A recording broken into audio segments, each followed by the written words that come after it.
Hey y'all, welcome back. Well, as you can see, we have a box here from Moser. And first off, I'm going to start by saying that they package these things very well. I'm impressed on how they sent the stuff back to me, which was even better than I sent it to them. I have positive things and possibly negative things to say. I'm not 100% sure yet. Here are my Respline Ford Explorer axles, resplined and tapered to the V6 T-Bird outer CV. They did a very good job on the machining.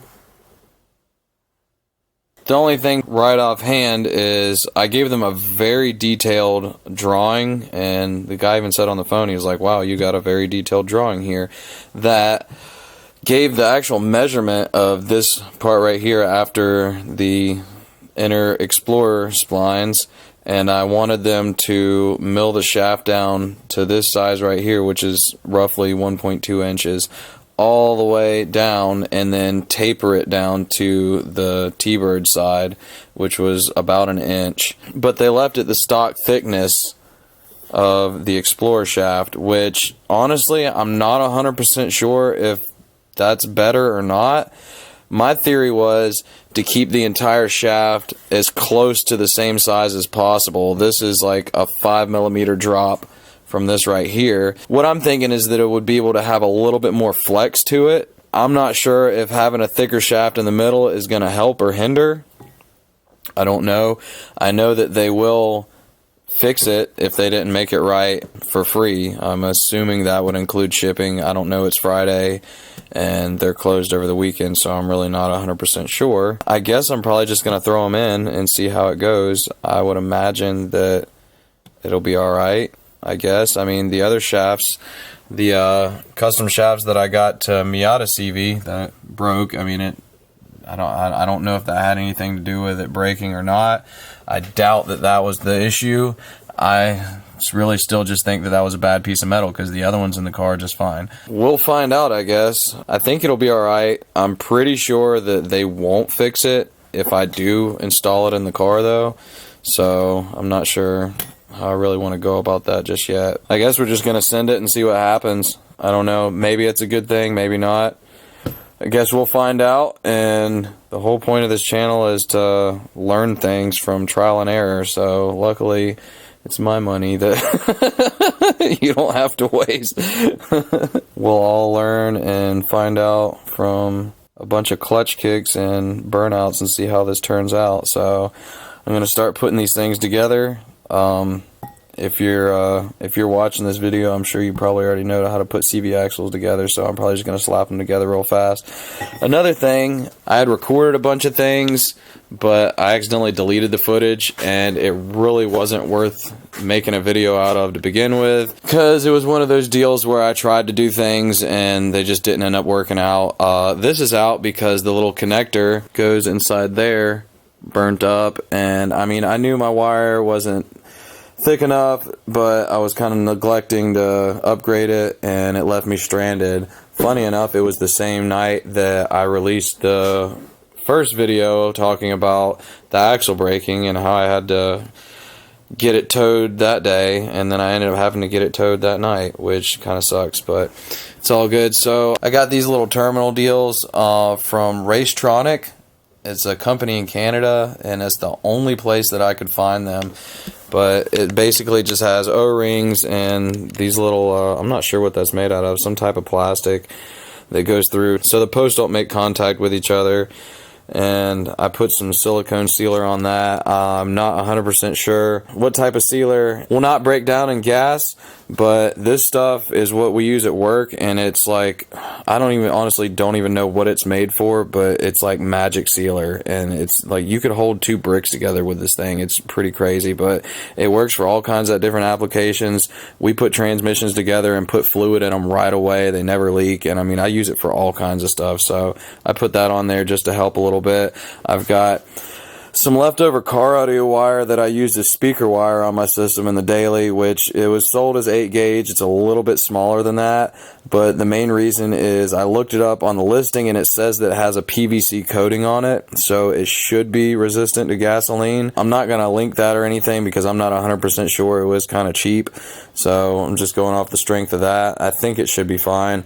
So I've got that on the inside, and then I got a 12 gauge relay harness that I wired up with a fuse that's going to be powering that, and then I got a Bosch relay. Oh, and I got these cheap eBay adjustable coils that I plan on making DIY Bilsteins with, but until I find a set of Bilsteins, I just put 2 of them, as you can see, on the front on the stock shocks, and it changed the whole car. It's extremely stiff. It sets up a little high. I need to lower it. Obviously, the back's off the ground right now, but it made a big difference. I went to do the rear, and the nuts were rusted onto the shock, and it spun the inner part of the shock, and then I gave up and I put it back in the way it was, and then all the fluid leaked out of the shock on that side, so I gotta find at least another set of stock shocks for the back. So that was another failed video. So that's still a work in progress, but let's get these axles together real quick and I'll go over in a little more details about what all I got to get them set up. Okay, fuel pump relay is wired up with heavier gauge wire. Fuel pump turns on. Car starts again.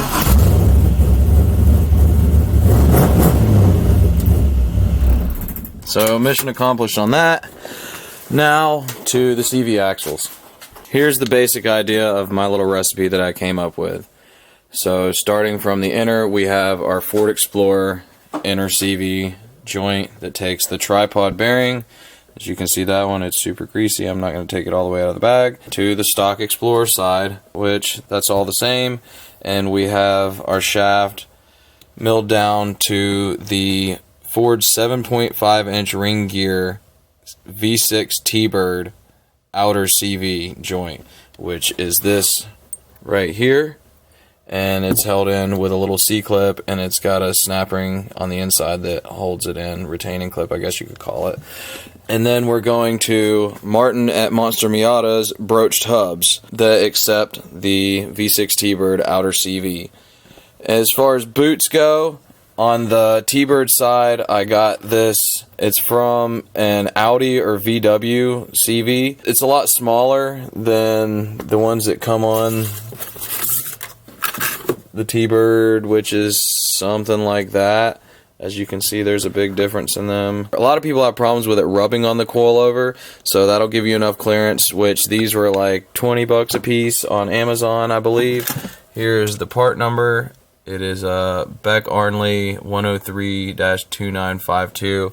It's a neat little kit. It comes with a pack of grease, and it's got little CV clamps. And then on my Explorer side, I'm going to just use a regular Explorer boot, which will fit since they didn't machine this down, which that's cool in this situation. I was going to have to find another boot that fit this diameter right here, which I'm still not 100% sure if this is a good thing or a bad thing that it's thicker in the middle. I'm honestly thinking that it would be better if they did mill it all the way down to this diameter, just because I feel like it'll probably have a little more give in it and be able to flex a little better. I really don't know. I don't know a whole lot about axles. I'm just throwing money at the wall and seeing what sticks. So lucky for you, you don't have to spend it. And we're going to all learn together on this. So I'm hoping this is going to work out. I don't know. Maybe it's a good thing that it's thicker in the middle. We'll find out. I have a stock Miata CV sitting over here. That's the T-Bird, and then that's the Explorer, which we can't use the Explorer because it won't clear the coilover. That's the whole deal with the T-Bird thing. But as you can see, looking at the stock Miata and the T-Bird side by side, obviously the CV is a lot bigger, but the splined area really isn't that much bigger. I mean, it's just barely. It's like right under an inch, maybe like 3/4 of an inch on the stock Miata part, and then right at about an inch on the T-Bird. So hopefully that makes all the difference. I don't know if the magic is in the size of the outer spline or if it's just a straight axle all the way across. I'm not 100% sure. We're going to find that out though. This is my DIY Ford Explorer axle setup. And the cheapest thing that I've come up with, other than shafts going from Explorer to stock Miata, which that kind of worked out, but not really, because I broke that one. I'm not 100% sure why it broke, but in theory, this should work out and suffice for a bunch of clutch kicks and burnouts. I'm going to throw these shafts together, and I'll show you what they look like once I get them together, and then we'll get them in the car. Okay, well, there is an axle completely assembled, and that's what that little boot looks like. And we just got stock Explorer side. Already got one in the car, mocked up, test fit, clears the coil over with ease. It maxed out, so that's the closest it's going to be to it. I got that in the car, just gotta throw the other one in, tighten everything up, and we'll see what happens. Not going into great detail on how to put these CV axles together, because by the looks of the analytics on my channel, y'all have an extremely short attention span, so I guess I'm going to try to make my videos a little bit shorter. We'll see if we can get this one down to like 10 minutes or so. That's the basic overview of the DIY axle setup I have for Explorer 8.8 and a Miata. And we will see how it turns out. Well, this video took a dive real quick. So I got this thing together like 1 something last night and decided to take it out for a little quick test drive, joyride, whatever you want to call it. And I mean, let it warm up. And I mean, I drove around a little bit. I got gas. I was, being easy on it, letting the motor warm up. Then I did a couple little spins, like a little, I didn't dump the clutch or anything. I just kind of rolled into first and just hit the gas, just let it spin like it does. It felt good. And then I got one, and it got squirrely, and God, it felt so good. This car is a freaking beast. It really is. And then I decided to do a third one, and like right away, the thing snapped. The same place, the same side of the car that the other one did. Which I don't know if there's any correlation into that, but yep, broke it like immediately, which really sucks. So I'm not really sure what the purpose of this video is going to be yet, other than just ask me how I know, informational kind of deal. I guess now I'm going to put the mismatched axles back in, because they're fine as long as you don't spin the tires with them. So those are about to go back in right now, so I can at least still sort out the tune. But I'm about to pull this thing out. I'll let you see what it looks like, or we'll both find out what it looks like here in a second. Well, this one broke a little bit different than the last one did. As you can see, that one broke a little bit up from the splines. This one broke on the splines, right where the retaining snap ring is. And you can see that the splines twisted. I guess this shaft was not heat treated all the way through. You can see better right there. Yeah, you can see the twist in them. Which, when I sent the shafts to them, they looked at the ends of them and they said it looked like it was heat treated all the way through. So I'm not 100% sure how this worked out. But that sucks. I imagine that that's what the other side looks like. It's probably twisted a little bit. I don't know. I'll find out once I take that one apart too. So I'm probably not going to do that in this video. It's cold outside and I just want to throw these other axles back in. I think this is enough evidence right here that resplining your Explorer axles, I mean, this will work depending on what you want to do. If you're just trying to cruise to Cars and Coffee, on the weekends or whatever, this will work fine. But I mean, if you're just wanting to do that, then the Explorer to Miata will work just fine. If you want to put any actual power down, it's not working this far yet. So I imagine that this would be a good setup if you went with a custom shaft instead of resplining an Explorer shaft. Like, they told me that they could use their Dana 44 axles that are made from 4140, I think they said, and they're heat treated all the way through. They could cut those down and make a set of custom shafts for like $200 to $300 a piece, which, isn't horribly far off of what I paid for these at $350, with shipping. That's another idea. To be honest, I don't have the money to keep throwing stuff at the wall to try. I'm completely out of money at this point, so unfortunately the car is going to be on the back burner, at least for doing burnouts, which is what it's made for. And I mean, it sucks. Like, it has too much power. I mean, well, it doesn't have too much power, it's just I can't put it down. But I mean, to put things into perspective, this is like living in a whorehouse with erectile dysfunction. This is really frustrating. So that's where we're at right now, and hopefully I can get something figured out here soon. As it sits right now, and I really don't know if it would have made a big difference if this was cut down all the way back to here and it had more twist in the center of the shaft. Maybe I was right about that. I don't know, because I put them in and tried them. I didn't send them back. I really wished that they had got that right the first time, so I would have a definite answer on that, but we're not too sure at this point. So as of right now, I'm thinking of just taking them and putting them on the lathe myself and cutting this all the way down, and then just cutting and collaring with one of the stock shafts and just see what happens there. You know, if I cut and collar it and weld it together and this actually holds up, then, you know, I guess we'll have a little bit better of an idea from that. Honestly, I probably should have just tried this to begin with, which, the way these things go, this will probably be the idea that actually ends up working. Hopefully it does. I don't know, we'll see, but that's going to probably coming up here in the near future, because I don't have any more options, so I'm just going to try it and see what happens. I mean, might as well make something out of this other than a really expensive doorstop, so I'll keep you updated on how that goes. It's my journey so far. We're learning things, and lucky for y'all, you get to learn from my mistakes. Alright, so I was about to edit this video, and I feel like I need to just end it on a more of a positive note and kind of summarize everything that I've learned so far. As you can see, yesterday I found a Lincoln Mark 8 diff in the junkyard of all places for under $100. So that was an amazing score. Last weekend I was all bummed out that I snapped an axle immediately. This weekend I'm already on to the next plant. And you can see I have my third subframe here as well.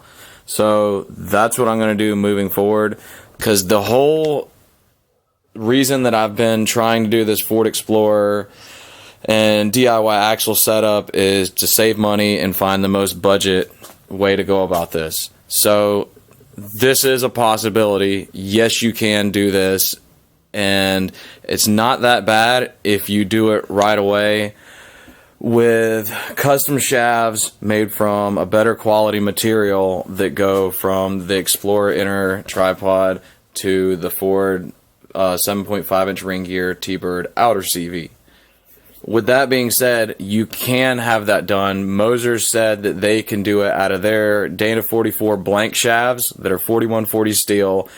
But the only thing is, they're $250 a piece for the blank shafts, and that's before machining. So what I paid for my resplined Explorer axles altogether was around $300 plus shipping, which they charge $150 to respline 2 axles. If they're machining them down, it's $4 per inch and $15 per snap ring groove. So if you're machining a blank piece of material, you're going to have 3 snap ring grooves. I'm not sure how much machining will go into it lengthwise, but assuming the whole thing will have to get machined, and then both ends are going to need to be splined. So at the end of the day, you're looking at around, you know, at least $650-ish, something like that, if not closer to $700 maybe, and then plus shipping. So it is possible to do this, but I mean, if you're going to go to that extent, you might as well just go with Martin's setup, which his axles right now for the disassemble axles, just the shafts by themselves, are $490. They're made out of 300M. They've been tested and proven. I mean, he figured this out in the 90s. It works. So if you can't find one of these diffs, yes, you can make an Explorer setup work. But if you can come across one of these, it's easier to just buy his stuff. The whole reason that I'm going with this, because I know it'll work, and I've already spent over $1,000 on this Ford Explorer setup with the 2 sets of axles that I got. and broke, and it's just pointless for me to spend that much more money on this setup on top of what I've already spent than to just go ahead and buy Martin's setup. His mounts are like $250, so I'm just going to buy his disassembled axles and his mounts and just put it in that subframe and be done with it. You know, this whole build has been DIY, and we've cut a lot of corners, and it's worked. At the same time, I've been trying to, you know, spend money where you can't really get away with cheaping out on stuff. Like I did with the transmission. I went with the CD09, and I had to get the adapter plate and all that, and that worked. It was worth it. So what I've learned so far is putting power to the ground is like the biggest thing that you really can't cut corners on. And if you do want to go the DIY route with it, I mean, you can make your own mounts. That's fine. That's not even a big deal. But as far as your axle shafts, you're going to have to spend some money on them. All in all, is getting blank shafts and having them splined with this setup still a lot cheaper than the drive shaft shops Explorer axles? Yes, it is. They're like $2,400 for their set. So you're still less than half the cost of what they're going to charge if you do want to go that route and do exactly what I did with a better piece of steel. I found this, and I also found a 28 spline limited slip carrier that came out of a Mustang Cobra for $150 shipped on Marketplace. That will be here tomorrow. And then it's going to cost me like $500 for the shafts, $250 for the mounts, which would be the same price that I would spend on getting custom shafts made for that setup. So I'm just going to go this route. I already have my V6 T-Bird axles I got from the junkyard, which I'm going to use the inner and outer CVs off of those. So that's my plan moving forward. Another thing that I learned, a lot of people think that the V6 T-Bird shaft will fit into the 8.8 T-Bird inner tripod bearing, which is not actually true. The tripod bearings on the 8.8 is the same size as the Ford Explorer, which the splines on the shaft are roughly 1.2 inches, where the V6 T-Bird is like right at an inch. So that is not the same spline. You have to actually use the V6 T-Bird inner CV with a 28 spline carrier, which you could switch the side gears out, or you could just get a carrier that's 28 spline. That ended up being cheaper for me. They wanted around like $300 for just the side gears online when I looked them up. The V6 inner CV will fit into this housing no problem, as opposed to the Ford Explorer, which has the bigger Torrington bearing on it. And another note, on the pinion flange, it's a different size, and when I ordered my drive shaft, I actually gave them the wrong diff flange size, which in turn actually worked out because it's the one that I'm going to need for this one. So it's a little bit smaller. I think it's 3.5 inches side to side or something like that. I can't remember exactly what the measurement is, but it takes the smaller one. So that's kind of a good mistake on my part, because that's what I'm going to end up using on this, and I already have that. All in all, Martin's setup is what I would have spent getting custom shafts made that would, in theory, hold up with the Explorer setup, so I'm just going to go with this. It makes more sense to me. Another reason I'm doing all this right now is because, unfortunately, the price of Martin's axles are going to go up whenever he runs out of the shafts that he has left right now, just because the prices of metal have gone up.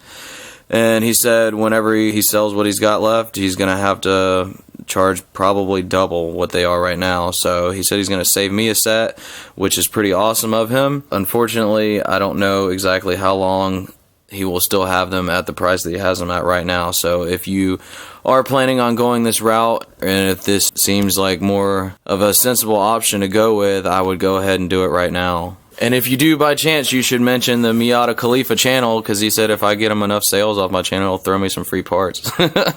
So that'd be cool. Not why I'm promoting this at all. I just think he's a cool dude, and I'm not getting any kind of discounts at all. This just makes sense. And I mean, you know, this dude figured out in the 90s. It works. Not saying that anything else won't work, but just for the price, you're not going to find a better route this cheap. So that's what I'm going with. And all in all, we learned something. There's still a lot of information in this little video series here, and hopefully y'all can take something out of it and maybe make the Explorer setup work a lot cheaper than I've come out trying to make it work. At least y'all know exactly what not to do. so far. And you got a little information moving forward if you do want to go that route yourself. So on the plus side, you know, at least I came across this, you know, a week later, and we're still moving forward with the build, haven't given up, and we're going to get it figured out. So hopefully in a month or two, we'll be doing some sweet skids and some sick burnies in the LS Swap Miata. Like always, thanks for watching. I appreciate y'all subscribing, and we'll see y'all in the next one. Later, y'all.